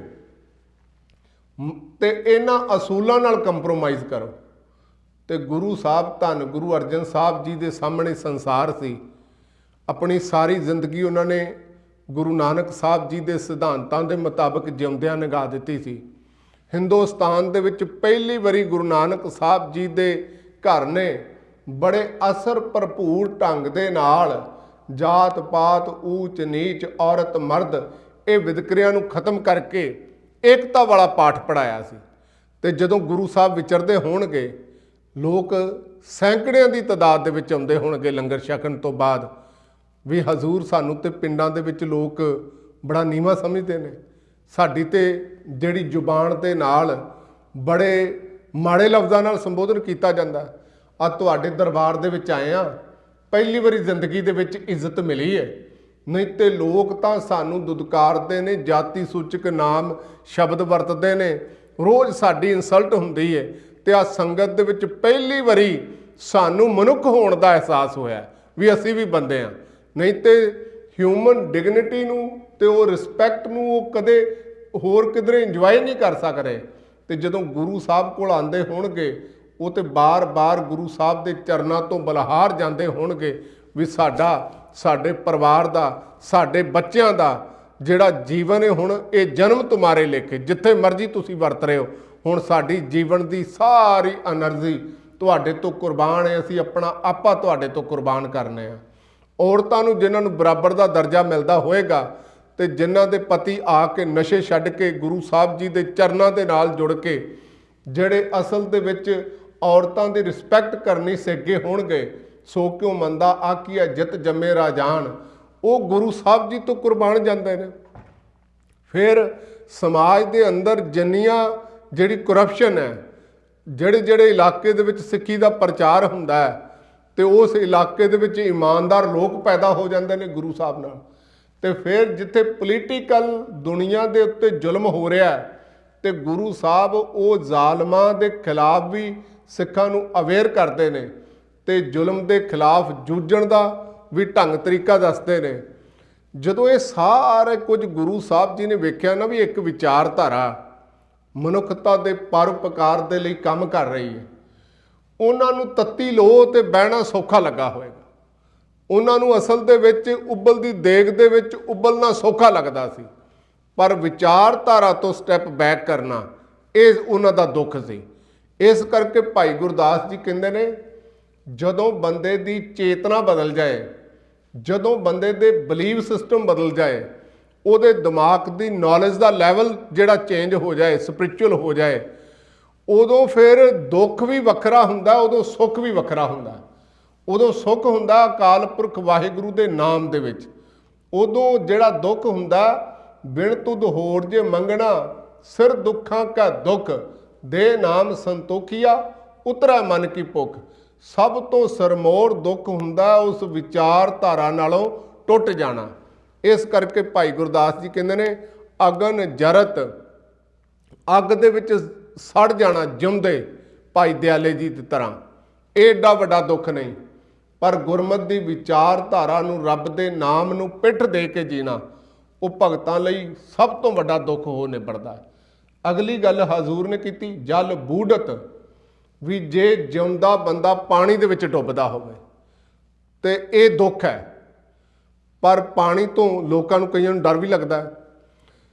ਤੇ ਪਰ ਜੇ ਕਿਧਰੇ ਸੱਚ ਦੀ ਸਮਝ ਆ ਜਾਏ, ਰੱਬ ਦੀ ਸਮਝ ਆ ਜਾਏ, ਉਸ ਅਕਾਲ ਪੁਰਖ ਦੇ ਨਾਮ ਦੀ ਸਮਝ ਆ ਜਾਏ, ਤੇ ਸਰਸਾ ਦੇ ਵਿੱਚ ਅਸੀਂ ਕਹਿੰਦੇ ਹਾਂ ਵੀ ਗੁਰੂ ਸਾਹਿਬ ਦੇ ਖਜ਼ਾਨੇ ਦੇ ਨਾਲ ਬੜੇ ਸਿੰਘ ਸਿੰਘਣੀਆਂ ਜਿਹੜੇ ਨੇ ਉੱਥੇ ਪਾਣੀ ਦੇ ਵਿੱਚ ਜਿਹੜੇ ਸ਼ਹੀਦ ਹੋ ਜਾਂਦੇ ਨੇ। ਕਹਿਣ ਦਾ ਮਤਲਬ, ਜਦੋਂ ਧਰਮ ਲਈ ਜੀਵਨ ਦੇ ਵਿੱਚ ਵਿਚਰਦਿਆਂ ਹੋਇਆਂ, ਇਸ ਤਰ੍ਹਾਂ ਜਦੋਂ ਬੰਦਾ ਕਈ ਵਾਰੀ ਕੁਰਬਾਨੀ ਕਰਦਾ, ਉਹਨੂੰ ਕੁਰਬਾਨੀ ਕਰਦਿਆਂ ਉਹ ਕੁਰਬਾਨੀ ਕਰਨੀ ਸੌਖੀ ਲੱਗਦੀ ਏ, ਪਰ ਰੱਬ ਦਾ ਨਾਮ ਛੱਡਣਾ, ਉਹ ਵਿਚਾਰਧਾਰਾ ਨੂੰ ਛੱਡਣਾ ਅਸਲ ਦੇ ਵਿੱਚ ਉਹਦੇ ਲਈ ਬੜਾ ਔਖਾ ਹੁੰਦਾ। ਉਹਦੇ ਲਈ ਸਭ ਤੋਂ ਜ਼ਿਆਦਾ ਜਿਹੜਾ ਉਸ ਅਕਾਲ ਪੁਰਖ ਵਾਹਿਗੁਰੂ ਦੇ ਨਾਮ ਨੂੰ ਨਹੀਂ ਉਹ ਛੱਡ ਸਕਦਾ। ਇਸ ਕਰਕੇ ਭਾਈ ਗੁਰਦਾਸ ਜੀ ਕਹਿੰਦੇ ਨੇ, ਅਗਨ ਜਲਤ ਜਡ ਬੂਢਤ ਸਰਪ ਗਰਸੇ, ਸੱਪ ਲੜ ਜਾਏ ਬੰਦੇ ਨੂੰ, ਸੱਪ ਤੋਂ ਵੀ ਬੰਦਾ ਡਰਦਾ ਹੈ। ਸ਼ਸਤਰ ਅਨੇਕ ਰੋਮ ਰੋਮ ਘਰ ਘਾਤ ਹੈ, ਸ਼ਸਤਰ ਦੇ ਨਾਲ, ਕਿਸੇ ਹਥਿਆਰ ਦੇ ਨਾਲ ਬੰਦੇ ਦਾ ਬੰਦ ਕੱਟਿਆ ਜਾਣਾ, ਭਾਈ ਮਨੀ ਸਿੰਘ ਜੀ ਦੀ ਤਰ੍ਹਾਂ। ਹੁਣ ਭਾਈ ਮਨੀ ਸਿੰਘ ਨੂੰ ਬੰਦ ਕਟਾਉਣਾ ਸੌਖਾ ਲੱਗਦਾ ਸੀ, ਕਿਉਂਕਿ ਉਹਨਾਂ ਨੂੰ ਵਿਚਾਰਧਾਰਾ ਸਮਝ ਆ ਗਈ ਸੀ, ਉਸ ਅਕਾਲ ਪੁਰਖ ਦੇ ਗੁਣਾਂ ਦੀ ਵਡਿਆਈ ਦਾ ਅਹਿਸਾਸ ਹੋ ਗਿਆ ਸੀ, ਉਹਨਾਂ ਦੀ ਟਰਾਂਸਫੋਰਮੇਸ਼ਨ ਆਫ ਕੌਨਸ਼ੀਅਸਨੈਸ ਜਿਹੜੀ ਚੇਤਨਾ ਨੂੰ ਪੂਰਾ ਗੁਰੂ ਸਾਹਿਬ ਨੇ ਬਦਲ ਕੇ ਰੱਖ ਦਿੱਤਾ ਸੀ। ਇਸ ਕਰਕੇ ਉਹਨਾਂ ਦੇ ਲਈ ਬੰਦ ਕਟਾਣਾ ਸੌਖਾ ਸੀ, ਪਰ ਗੁਰੂ ਸਾਹਿਬ ਜੀ ਦੀ ਬਾਣੀ ਨੂੰ, ਗੁਰੂ ਸਾਹਿਬ ਦੇ ਅਸੂਲਾਂ ਨੂੰ ਪਿੱਠ ਦੇਣਾ ਉਹਨਾਂ ਲਈ ਇਹ ਜਿਹੜਾ ਬੜਾ ਵੱਡਾ ਦੁੱਖ ਸੀ। ਇਸ ਕਰਕੇ ਉਹਨਾਂ ਨੇ ਦੁੱਖ ਦਾ ਰਾਹ ਨਹੀਂ, ਆਪਣੇ ਵੱਲੋਂ ਸੁੱਖ ਦਾ ਰਾਹ ਅਪਣਾਇਆ ਹੈ। ਜਿਹੜਾ ਇਹਨੂੰ ਦੂਸਰੇ ਲਫ਼ਜ਼ਾਂ ਦੇ ਵਿੱਚ ਕਹਿ ਦਈਏ ਵੀ ਹਰ ਬੰਦੇ ਦਾ ਦੁੱਖ ਸੁੱਖ ਵੱਖਰਾ ਹੁੰਦਾ। ਆਮ ਬੰਦਾ ਸਰੀਰ ਕਰਕੇ ਸੁੱਖ ਰਹਿਣਾ ਚਾਹੁੰਦਾ, ਰੱਬ ਦਾ ਭਗਤ ਉਹਦੇ ਨਾਲ ਨਾਮ ਦੇ ਨਾਲ ਜੁੜ ਕੇ ਮਾਈ ਮੇਰੇ ਮਨ ਕੋ ਸੁੱਖ, ਉਹਨੂੰ ਉੱਥੋਂ ਸੁੱਖ ਮਿਲਦਾ। ਇਸ ਕਰਕੇ ਉਹਦੇ ਨਾਲ ਉਹ ਟੁੱਟਣਾ ਨਹੀਂ ਚਾਹੁੰਦਾ। ਉਹ ਕਹਿੰਦਾ ਵੀ ਜੇ ਉਸ ਅਕਾਲ ਪੁਰਖ ਵਾਹਿਗੁਰੂ ਦੇ ਨਾਮ ਨਾਲੋਂ ਜਿਹੜਾ ਟੁੱਟਣਾ ਹੈ ਤੇ ਕਿਤੜਾ ਦੁੱਖ ਕਹਿਣਾ, ਅਸਲ ਦੇ ਵਿੱਚ ਇਹ ਐਡਾ ਵੱਡਾ ਦੁੱਖ ਵੀ ਇਹਦੀ ਗਿਣਤੀ ਨਹੀਂ ਕੀਤੀ ਜਾ ਸਕਦੀ। ਤੇ ਭਾਈ ਸਾਹਿਬ ਭਾਈ ਗੁਰਦਾਸ ਜੀ ਨੇ ਜ਼ਿਕਰ ਕੀਤਾ ਬਿਰਥਾ ਅਨੇਕ ਅਬਦਾ ਅਧੀਨ ਦੀਨ ਗਤ, ਵੀ ਜੇ ਬੰਦਾ ਅਨੇਕਾਂ ਕਿਸਮ ਦੀਆਂ ਬੰਦੇ ਦੇ ਸਰੀਰ ਨੂੰ ਰੋਗ ਲੱਗੇ ਹੋਏ ਹੋਣ, ਕਈ ਕਿਸਮ ਦੀਆਂ ਅਬਦਾ ਬੰਦੇ ਨੂੰ ਦੁਨਿਆਵੀ ਚੈਲੰਜਸ ਦਾ ਸਾਹਮਣਾ ਕਰਨਾ ਪਏ, ਤੇ ਜ਼ਿਕਰ ਕੀਤਾ ਹੈ ਕਹਿੰਦੇ ਨੇ ਗ੍ਰੀਖਮ ਉਹ ਸ਼ੀਤ ਬਰਖ ਮਾਹੇ ਨਿਸਪਰਾਤ ਹੈ। ਸਾਰੀ ਜ਼ਿੰਦਗੀ ਜੇ ਬੰਦੇ ਨੂੰ, ਜੇ ਬੰਦਾ ਅੱਧ ਦਰਜੇ ਦੀ ਗਰਮੀ ਪੈਂਦੀ ਹੋਵੇ ਨਾ, ਗਰਮੀ ਦੇ ਵਿੱਚ ਦਿਨ ਕੱਟਣੇ ਪੈਣ। ਅੱਜ ਪੁਰਾਣੇ ਸਿੱਖਾਂ ਦਾ ਇਤਿਹਾਸ ਪੜ੍ਹੀਏ ਨਾ, 100 ਸਾਲ ਜਦੋਂ ਜੰਗਲਾਂ 'ਚ ਰਹੇ ਨੇ, ਤੇ ਜਿਹੜੇ ਤਪਦੇ ਮਾਰੂਥਲ ਹੁੰਦੇ ਸਨ, ਜਿਨ੍ਹਾਂ 'ਚ ਕਈ ਵਾਰੀ ਪੈਰਾਂ 'ਚ ਜੋੜੇ ਨਹੀਂ ਸੀ ਪੈਂਦੇ ਤੇ ਪੈਰਾਂ 'ਚ ਕੰਡੇ ਲੱਗੇ ਹੋਣਾ, ਆਪਣੇ ਕਈ ਵਾਰੀ ਪਾੜ ਕੇ ਤਨ ਦੇ ਕੱਪੜੇ ਵੀ ਜਿਹੜੇ ਪੁਰਾਣੇ ਉਹ ਪੈਰਾਂ ਤੇ ਲਪੇਟਦੇ, ਹਰ ਕਿਸੇ ਨੂੰ ਤੇ ਜੁੱਤੀ ਨਹੀਂ ਸੀ ਪਾਉਣ ਵਾਸਤੇ ਮਿਲਦੀ। ਤੇ ਜੰਗਲਾਂ ਦੇ ਵਿੱਚ ਵਿਚਰਦਿਆਂ ਹੋਇਆਂ ਅੱਤ ਦਰਜੇ ਦੀ ਗਰਮੀ ਦੇ ਵਿੱਚ ਕਈ ਵਾਰੀ ਦੁਸ਼ਮਣ ਨੇ ਜਿਹੜੇ ਜੰਗਲ ਨੂੰ ਅੱਗ ਲਾ ਦੇਣੀ ਤੇ ਉਹਨਾਂ ਨੂੰ ਭੱਜਣਾ ਪੈਣਾ ਦੇਣੇ। ਤੇ ਉਸ ਸਮੇਂ ਵੀ ਉਹਨਾਂ ਨੇ ਗੁਰੂ ਗ੍ਰੰਥ ਸਾਹਿਬ ਜੀ ਦੇ ਸਰੂਪ ਆਪਣੀ ਪਿੱਠ ਦੇ ਨਾਲ ਬੰਨ੍ਹ ਕੇ ਜਦੋਂ ਕਿਧਰੇ ਟਾਈਮ ਲੱਗਣਾ ਬਾਣੀ ਪੜ੍ਹ ਲੈਣੀ। ਅੱਜ ਤੇ ਸਿੱਖਾਂ ਦੇ ਕੋਲ ਜਿਹੜੇ ਚੰਗੇ ਮਹੱਲਾਂ ਵਰਗੇ ਘਰ ਹੁੰਦੇ ਨੇ, ਤੇ ਜਦੋਂ ਬਾਣੀ ਦਾ ਸਤਿਕਾਰ ਕਰਨਾ ਪਏ, ਬੜੇ ਸਿੱਖਾਂ ਕੋਲੋਂ ਸੁਣੀਦਾ, ਵੇਖੋ ਜੀ ਬਾਣੀ ਦੀਆਂ ਪੋਥੀਆਂ ਘਰ ਸਨ, ਸਤਿਕਾਰ ਨਹੀਂ ਸੀ ਹੁੰਦਾ, ਤੇ ਅਸੀਂ ਗੁਰਦੁਆਰੇ ਜਿਹੜੇ ਛੱਡ ਦਿੱਤੇ ਨੇ ਗੁਟਕੇ ਤੇ ਪੋਥੀਆਂ, ਜਿਹਦਾ ਮਤਲਬ ਭਾਈ ਸਾਹਿਬ ਸਤਿਕਾਰ ਕਰਨ, ਸਾਨੂੰ ਨਾ ਸਤਿਕਾਰ ਕਰਨਾ ਪਏ, ਨਾ ਬਾਣੀ ਪੜ੍ਹਨੀ ਪਏ। ਪਰ ਉਸ ਸਮੇਂ ਸ਼ੀਤ ਮਾਹੇ ਨਿਸਪਰਾਤ, ਭਾਈ ਗੁਰਦਾਸ ਜੀ ਕਹਿੰਦੇ ਨੇ ਅੱਤ ਦਰਜੇ ਦੀ ਠੰਡ ਹੋਵੇ, ਉਹ ਜੰਗਲਾਂ ਦੇ ਵਿੱਚ ਰਹਿੰਦੇ ਸਨ, ਤੇ ਬਰਖ ਮਾਹੇ ਨਿਸਪਰਾਤ ਹੈ, ਮੀਂਹ ਦੇ ਵਿੱਚ ਦਿਨ ਰਾਤ ਕੱਟਣਾ ਪਏ। ਇਹ ਸਿੱਖਾਂ ਨੇ ਕੱਟਿਆ 100 ਸਾਲ, ਪਰ ਉਹਨਾਂ ਨੇ ਅਸੂਲਾਂ ਨੂੰ ਜਿਹੜੀ ਪਿੱਠ ਨਹੀਂ ਦਿੱਤੀ। ਮਾਈ ਮੇਰੇ ਮਨ ਕੋ ਸੁੱਖ, ਅਸਲ ਦੇ ਵਿੱਚ ਇਹ ਹੈ ਪਰਮ ਸੁੱਖ। ਤੇ ਭਾਈ ਗੁਰਦਾਸ ਜੀ ਨੇ ਜ਼ਿਕਰ ਕੀਤਾ ਗੋ ਦਵਿਜ, ਹਿੰਦੁਸਤਾਨ ਦੇ ਵਿੱਚ ਨਾ ਗਊ ਹੱਤਿਆ ਦੇ ਬਾਰੇ, ਜਾਂ ਬ੍ਰਾਹਮਣ ਦੀ ਕਿਧਰੇ ਹੱਤਿਆ ਹੋ ਜਾਂਦੀ ਸੀ ਨਾ, ਬ੍ਰਾਹਮਣ ਦੇ ਬਾਰੇ ਵਿਚਾਰ ਦਿੱਤੇ ਹੋਏ ਸਨ ਮਨੂ ਸਿਮਰਤੀਆਂ ਹੋਰ, ਕਿਉਂਕਿ ਜਦੋਂ ਥਿਓਕ੍ਰੇਸੀ ਸੀ ਨਾ, ਖਾਸ ਕਰਕੇ ਇਹਨਾਂ ਲੋਕਾਂ ਦਾ ਰਾਜ ਸੀ, ਉਦੋਂ ਇਹ ਸੀ ਵੀ ਬ੍ਰਾਹਮਣ ਭਾਵੇਂ ਚੋਰੀ ਵੀ ਕਰੇ ਤੇ ਉਸ ਸਮੇਂ ਬ੍ਰਾਹਮਣ ਨੂੰ ਸਜ਼ਾ ਨਹੀਂ ਦਿੱਤੀ ਜਾਣੀ ਚਾਹੀਦੀ। ਵੇਦ ਸ਼ਾਸਤਰਾਂ ਦੀ ਫਿਲਾਸਫੀ ਇਹ ਕਹਿੰਦੀ ਸੀ ਵੀ ਉਸ ਰਾਜੇ ਨੂੰ ਸਜ਼ਾ ਮਿਲਣੀ ਚਾਹੀਦੀ, ਕਿਉਂਕਿ ਉਹਨੇ ਬ੍ਰਾਹਮਣ ਨੂੰ ਗਰੀਬ ਕੀਤਾ ਹੋਇਆ ਤਾਂ ਉਹਨੂੰ ਸਜ਼ਾ ਮਿਲੀ। ਜੇ ਬ੍ਰਾਹਮਣ ਕਿਸੇ ਦੀ ਇੱਜ਼ਤ ਆਬਰੂ ਨੂੰ ਹੱਥ ਪਾ ਦਿੰਦਾ ਸੀ ਤਾਂ ਵੀ ਉਹਦੀ ਹੱਤਿਆ ਨਹੀਂ ਸੀ ਕੀਤੀ ਜਾ ਸਕਦੀ। ਜਿਹੜੀ ਰਾਮਾਇਣ ਮਹਾਭਾਰਤ ਦੇ ਵਿੱਚ ਬਹੁਤ ਸਾਰੀਆਂ ਇਹੋ ਜਿਹੀਆਂ ਕਹਾਣੀਆਂ ਨੇ। ਕਹਿਣ ਦਾ ਮਤਲਬ ਅਸਲ ਵਿੱਚ ਬਹੁਤ ਵੱਡਾ ਪਾਪ ਗਊ ਹੱਤਿਆ ਦਾ ਤੇ ਬ੍ਰਾਹਮਣ ਦਾ ਇਹ ਮੰਨਿਆ ਜਾਂਦਾ ਸੀ ਵੀ ਬੜੇ ਨਰਕ ਭੋਗਣੇ ਪੈਂਦੇ ਨੇ।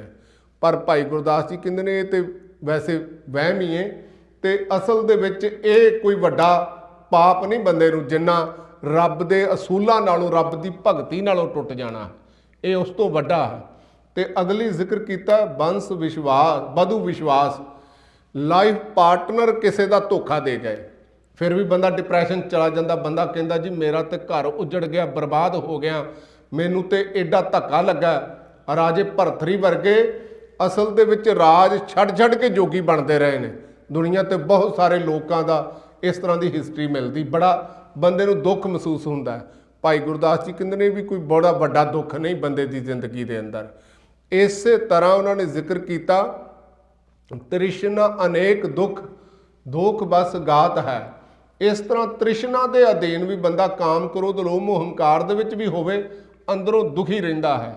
ਤੇ ਉਹ ਕਹਿੰਦੇ ਨੇ ਸਾਰੇ ਸੰਸਾਰ ਦੇ ਜੋੜ, ਸਕਲ ਸੰਸਾਰ ਜੋੜ, ਜਿੰਨੇ ਵੀ ਅਨਕ ਪਰਪਾਰ ਦੋਖ ਸਗਲ ਸੰਸਾਰ ਜੋੜ, ਪਿਆ ਕੇ ਵਿਛੋ ਪਲ ਇੱਕ ਨਾ ਬਿਹਾਤ ਹੈ। ਵੀ ਰੱਬ ਤੋਂ ਵਿਛੋੜਾ ਹੋ ਜਾਏ, ਇਹ ਦੁਨੀਆ ਦਾ ਕੋਈ ਵੀ ਦੁੱਖ ਉਹਦੇ ਬਰਾਬਰ ਨਹੀਂ ਹੋ ਸਕਦਾ। ਇਹ ਆਪਾਂ ਦੋ ਸ਼ਬਦਾਂ ਦੇ ਰਾਹੀਂ ਸਮਝਣ ਦਾ ਯਤਨ ਕੀਤਾ ਵੀ ਜਿਹੜੇ ਰੱਬ ਦੇ ਭਗਤ ਨੇ ਉਹਨਾਂ ਦਾ ਸੁੱਖ ਵੀ ਵੱਖਰਾ ਹੁੰਦਾ।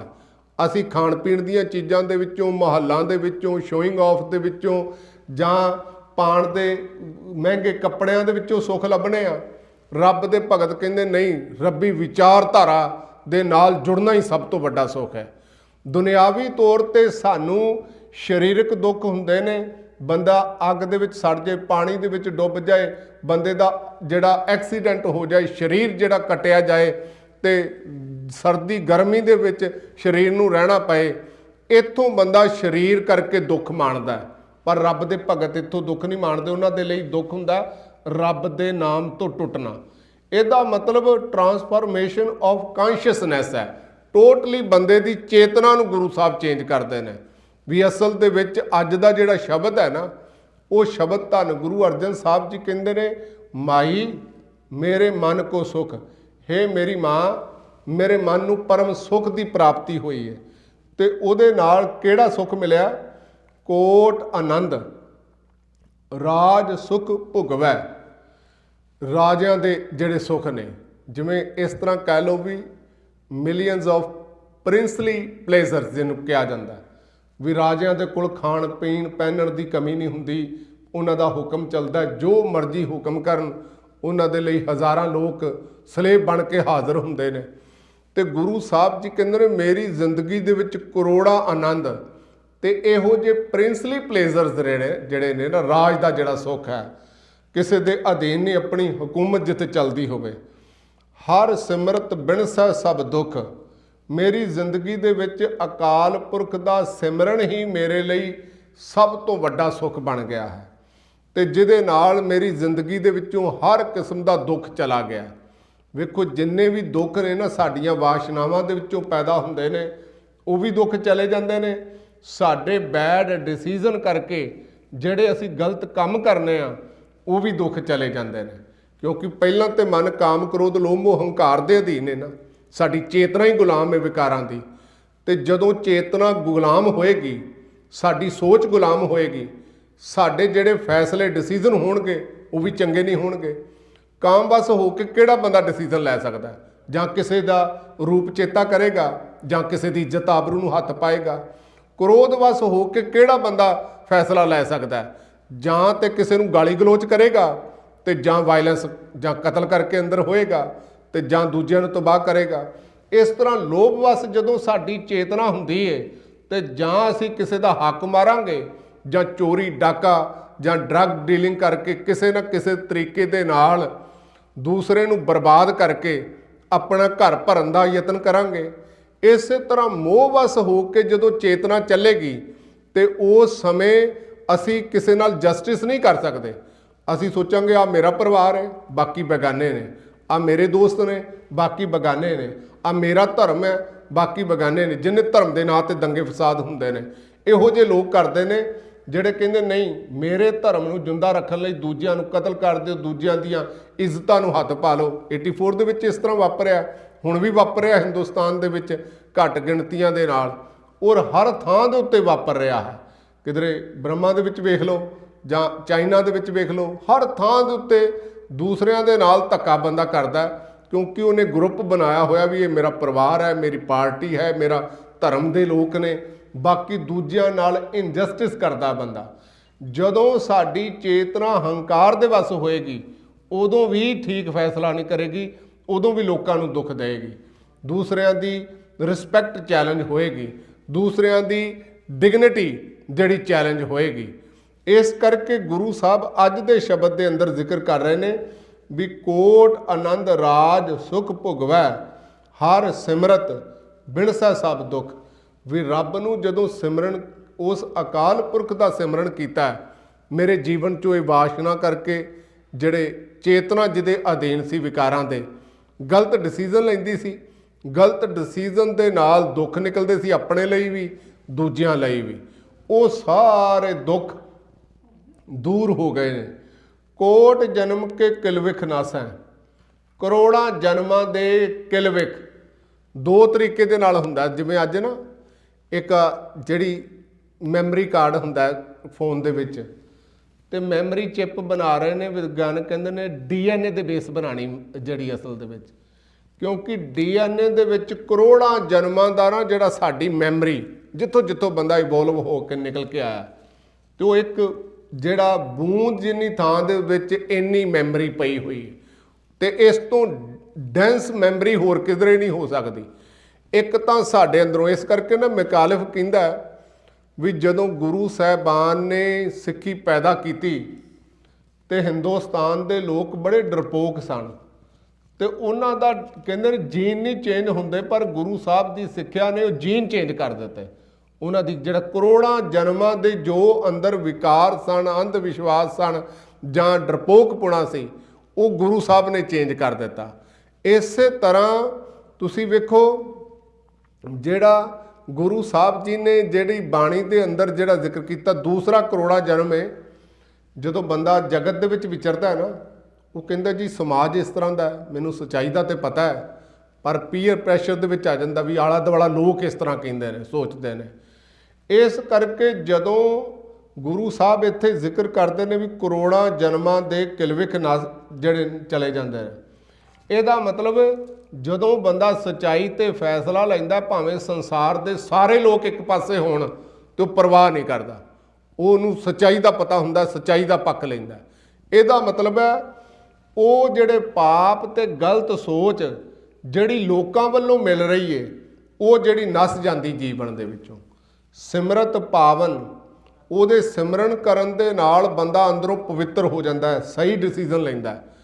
ਮਨ ਤਨ ਮਨ ਸੁਖ, ਫਿਰ ਉਹਦਾ ਸਰੀਰ ਵੀ ਚੰਗੇ ਐਕਸ਼ਨ ਕਰਦਾ, ਕਿਉਂਕਿ ਉਹਦੇ ਡਿਸੀਜ਼ਨ ਲੋਕਾਂ ਤੋਂ ਨਹੀਂ ਪ੍ਰਭਾਵਿਤ ਹੋ ਰਹੇ। ਜਿਵੇਂ ਮੰਨ ਲਓ ਸਾਡੇ ਪੰਜਾਬ ਦੇ ਵਿੱਚ ਕਾਸਟਿਸਟ ਲੋਕ ਨੇ, ਤੇ ਬੰਦਾ ਉਸ ਪੀਅਰ ਪ੍ਰੈਸ਼ਰ ਦੇ ਵਿੱਚ ਬੱਚੇ ਵਿਚਰਦੇ ਨੇ, ਉਹ ਵੀ ਆਪਣੇ ਨਾਮ ਦੇ ਮਗਰ ਲਿਖਣ ਲੱਗ ਪੈਂਦੇ ਨੇ, ਫਲਾਣਾ ਸਿੰਘ ਗਿੱਲ, ਫਲਾਣਾ ਸਿੰਘ ਭਾਟੀਆ, ਫਲਾਣਾ ਸਿੰਘ ਫਲਾਣਾ। ਇਹਦਾ ਮਤਲਬ ਲੋਕਾਂ ਵੱਲੋਂ ਆਈ ਹੋਈ ਮੈਲ ਨੂੰ, ਗਲਤ ਵਿਚਾਰਧਾਰਾ ਨੂੰ, ਕਾਸਟਿਜ਼ਮ ਨੂੰ ਸਵੀਕਾਰ ਲੈਂਦੇ ਨੇ। ਪਰ ਜਦੋਂ ਕੋਈ ਬੰਦਾ ਗੁਰਮਤਿ ਤੇ ਚੱਲਦਾ, ਉਹ ਕਹਿੰਦਾ ਨਹੀਂ, ਮੈਂ ਜਾਤੀਵਾਦ ਨੂੰ ਟੋਟਲੀ ਖਤਮ ਕਰਨਾ ਆਪਣੀ ਲਾਈਫ ਦੇ ਵਿੱਚੋਂ। ਭਾਵੇਂ ਧੀਆਂ ਪੁੱਤਰਾਂ ਦੇ ਵਿਆਹ ਕਰਨੇ ਨੇ, ਉਦੋਂ ਵੀ ਆਪਣੀ ਜਾਤ ਪਾਤ ਨਹੀਂ ਵੇਖਣੀ, ਉਦੋਂ ਵੀ ਅਸਲ ਦੇ ਵਿੱਚ ਹਿਊਮੈਨਿਟੀ ਨੂੰ ਜਿਹੜਾ ਅਪਣਾਇਆ ਜਾਣਾ। ਇਹ ਹੈ ਤਨ ਤੇ ਮਨ ਦੇ ਨਾਲ ਚੰਗੇ ਡਿਸੀਜ਼ਨ ਲੈ ਕੇ ਪਰਮ ਆਨੰਦ ਧਰਤੀ ਦੇ ਉੱਤੇ ਪੈਦਾ ਕਰਨਾ। ਦੇਖ ਸਰੂਪ ਪੂਰਨ ਪਈ ਆਸਾ, ਮੈਂ ਰੱਬ ਦਾ ਸਰੂਪ ਵੇਖਿਆ। ਹੁਣ ਮੰਨ ਲਓ ਅਸੀਂ ਵੀ ਰੱਬ ਦਾ ਸਰੂਪ ਵੇਖਣਾ ਹੋਵੇ ਨਾ, ਗੁਰੂ ਸਾਹਿਬ ਜੀ ਕਹਿੰਦੇ ਅੰਤਰ ਦੀਸੈ ਬਾਹਰ ਵੀ ਉਹੀ। ਸਭ ਤੋਂ ਪਹਿਲੀ ਗੱਲ ਸਾਨੂੰ ਆਪਣੇ ਆਪ ਦੇ ਵਿੱਚੋਂ ਹੀ ਰੱਬ ਦੇ ਦਰਸ਼ਨ ਹੋਣੇ ਨੇ। ਹੁਣ ਆਪਾਂ ਝੂਠ ਬੋਲਦੇ ਹੋਈਏ, ਜਦੋਂ ਝੂਠ ਨੂੰ ਬਿਲਕੁਲ ਛੱਡ ਕੇ ਸੱਚ ਬੋਲਣਾ ਸ਼ੁਰੂ ਕਰ ਦਈਏ, ਅੰਦਰ ਰੱਬ ਪ੍ਰਗਟ ਹੋਣਾ ਸ਼ੁਰੂ ਹੋ ਜਾਏਗਾ।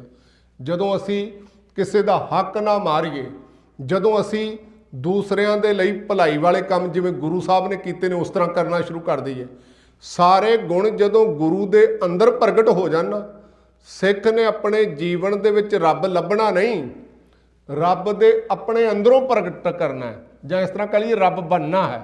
ਜਿਵੇਂ ਬਾਬਾ ਕਬੀਰ ਜੀ ਕਹਿੰਦੇ ਨੇ, ਰੱਬ ਬਣਨ ਦਾ ਮਤਲਬ ਇਹ ਨਹੀਂ ਵੀ ਅਸੀਂ ਹੰਕਾਰੀ ਬਣ ਕੇ ਐਲਾਨ ਕਰ ਦੇਣਾ ਹਰਨਾਕਸ਼ ਤਰ੍ਹਾਂ ਵੀ ਮੈਂ ਹੀ ਰੱਬ ਹਾਂ। ਰੱਬ ਬਣਨ ਦਾ ਮਤਲਬ ਹੈ ਕਬੀਰ ਜਾਂ ਕੋ ਖੋਜ ਤੇ ਪਾਇਓ ਸੋਈ ਠੌਰ, ਸੋਈ ਫਿਰਕਾ ਤੂੰ ਭਇਆ ਜਾਂ ਕੋ ਕਹਿਤਾ ਔਰ। ਬਾਬਾ ਕਬੀਰ ਜੀ ਕਹਿੰਦੇ ਨੇ ਜਦੋਂ ਮੈਂ ਧਰਮ ਦਾ ਸਾਰਾ ਡਿਸਿਪਲਿਨ ਆਪਣੇ ਜੀਵਨ 'ਚ ਲਾਗੂ ਕੀਤਾ ਨਾ, ਤੇ ਧਰਮ ਦੀ ਜਿਹੜਾ ਕਲਮੀਨੇਸ਼ਨ ਸੀ ਸਪਿਰਚੁਅਲਿਟੀ ਦਾ ਸ਼ਿਖਰ, ਉਹਨੂੰ ਪ੍ਰਾਪਤ ਕਰਕੇ ਮੈਨੂੰ ਲੱਗਾ ਵੀ ਹੁਣ ਕਬੀਰ ਤੂੰ ਹੀ ਰੱਬ ਬਣ ਗਿਆ। ਜਿਵੇਂ ਬਾਬਾ ਫਰੀਦ ਜੀ ਕਹਿੰਦੇ, ਫਰੀਦਾ ਆਪ ਸਵਾਰੈ ਮੈਂ ਮਿਲਿਆ ਸੁਖ ਹੋਏ, ਜੇ ਤੂੰ ਮੇਰਾ ਹੋਏ ਰਹੇ ਸਭ ਜਗ ਤੇਰਾ ਹੋਏ। ਜਦੋਂ ਸੁਧਰਿਆ ਹੋਇਆ ਆਪਣਾ ਆਪਾ, ਫਿਰ ਬੰਦਾ ਆਪਣੇ ਅੰਦਰੋਂ ਹੀ ਉਸ ਅਕਾਲ ਪੁਰਖ ਦੇ ਦੀਦਾਰ ਕਰਦਾ। ਇਸ ਰੂਪ ਨੂੰ ਅਸੀਂ ਆਪਣੇ ਜੀਵਨ ਦੇ ਵਿੱਚ ਦੇਖ ਸਰੂਪ ਪੂਰਨ ਪਈ ਆਸਾ, ਦਰਸ਼ਨ ਭੇਟਤ ਉਤਰੀ ਭੁੱਖ। ਫਿਰ ਉਹ ਅਵਸਥਾ ਆਂਦੀ, ਸਾਚਾ ਨਾਮ ਮੇਰਾ ਆਧਾਰੂ, ਸਾਚ ਨਾਮ ਆਧਾਰ ਮੇਰਾ, ਜਿਨ ਭੁੱਖਾਂ ਸਭ ਗਵਾਈਆਂ। ਸਾਰੀਆਂ ਭੁੱਖਾਂ ਗਵਾਚ ਜਾਂਦੀਆਂ, ਮੈਟਰ ਦੀਆਂ, ਦੁਨੀਆ ਦੀ ਜਿਹੜੀ ਸ਼ੋਇੰਗ ਆਫ ਦੀਆਂ, ਦੁਨੀਆ ਦੀ ਵਾਹ ਦੀਆਂ, ਬਾਹਰੋਂ ਵੈਲੀਡੇਸ਼ਨ ਲੈਣ ਦੀਆਂ ਸਾਰੀਆਂ ਭੁੱਖਾਂ ਗਵਾਚ ਜਾਂਦੀਆਂ ਨੇ।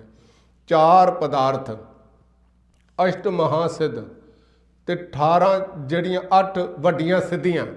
ਵੱਡੀਆਂ ਸਿੱਧੀਆਂ ਦਾ ਮਤਲਬ ਹੁੰਦਾ ਜਿਵੇਂ ਸਰੀਰ ਕਰਕੇ ਬੰਦੇ, ਕਈ ਵਾਰੀ ਅਸੀਂ ਮਿਥੋਲੋਜੀ ਦੇ ਵਿੱਚ ਕਰੈਕਟਰ ਪੜ੍ਹਦੇ ਹਾਂ ਨਾ, ਕਦੀ ਛੋਟਾ ਹੋ ਜਾਣਾ, ਕਦੇ ਵੱਡਾ ਹੋ ਜਾਣਾ, ਕਿਸੇ ਦਾ ਸਰੂਪ ਧਾਰਨ ਕਰ ਲੈਣਾ, ਕਿਸੇ ਨੂੰ ਜਿਹੜਾ ਹਿਪਨੋਟਾਈਜ਼ ਕਰਕੇ ਆਪਣੇ ਮਨਪਸੰਦ ਉਹਦੇ ਕੋਲੋਂ ਕੰਮ ਕਰਵਾ ਲੈਣੇ। ਇਹੋ ਜਿਹੀਆਂ ਸਿੱਧੀਆਂ ਕਰਾਮਾਤਾਂ ਮੰਨੀਆਂ ਜਾਂਦੀਆਂ ਨੇ, ਪਰ ਇਸ ਤਰ੍ਹਾਂ ਦਾ ਇਹਨਾਂ ਦੇ ਨਾਲ ਕੋਈ ਕੰਕਰੀਟ ਵੱਡਾ ਜਿਹੜਾ ਰਿਜ਼ਲਟ ਨਹੀਂ ਕੱਢਿਆ। ਜਿਵੇਂ ਪੁਰਾਣੇ ਹਮਲਾਵਰ ਆਉਂਦੇ ਸਨ ਨਾ, ਤੇ ਕਿਸੇ ਦੀ ਜਿਹੜੀ ਕਰਾਮਾਤ ਕੰਮ ਨਹੀਂ ਆਈ ਅੱਜ ਤੱਕ। ਹਿੰਦੁਸਤਾਨ ਦੇ ਲੋਕ ਰਿੱਧੀਆਂ ਸਿੱਧੀਆਂ ਦੀ ਗੱਲ ਕਰਦੇ ਸਨ, ਪਰ ਕੋਟੀ ਖਾਂਦੇ ਰਹੇ ਨੇ ਬਾਹਰ ਦੇ ਲੋਕਾਂ ਕੋਲੋਂ।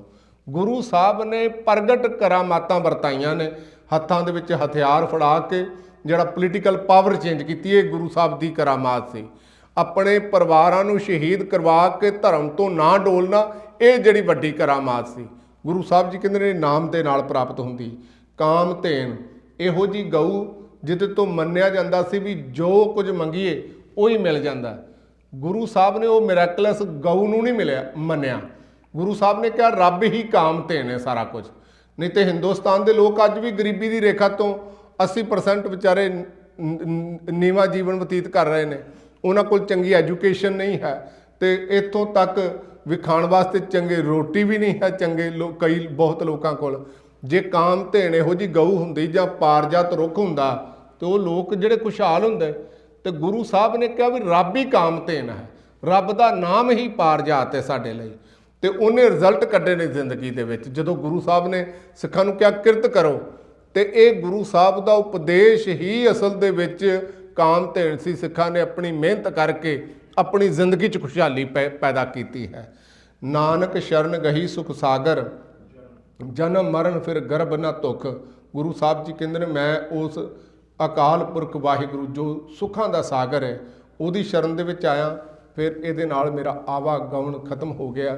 ਗੁਰੂ ਸਾਹਿਬ ਜੀ ਕਿਰਪਾ ਕਰਨ, ਹੁਣ ਜਨਮ ਮਰਨ ਦਾ, ਗਰਭ ਦੇ ਵਿੱਚ ਆਉਣ ਦਾ ਕੋਈ ਦੁੱਖ ਨਹੀਂ ਰਿਹਾ। ਕਹਿਣ ਦਾ ਮਤਲਬ ਹੁਣ ਕੋਈ ਮਾੜਾ ਥਾਟ ਮੇਰੇ ਜੀਵਨ ਦੇ ਵਿੱਚ ਨਹੀਂ ਆ ਸਕਦਾ, ਤੇ ਮੈਂ ਉਸ ਮਾੜੀ ਚੇਤਨਾ ਦੇ ਵਿੱਚੋਂ ਜਨਮ ਨਹੀਂ ਲੈ ਸਕਦਾ। ਹੁਣ ਮੇਰਾ ਜਨਮ ਗੁਰੂ ਦੇ ਘਰ ਦੇ ਵਿੱਚ ਹੋ ਚੁੱਕਾ ਹੈ।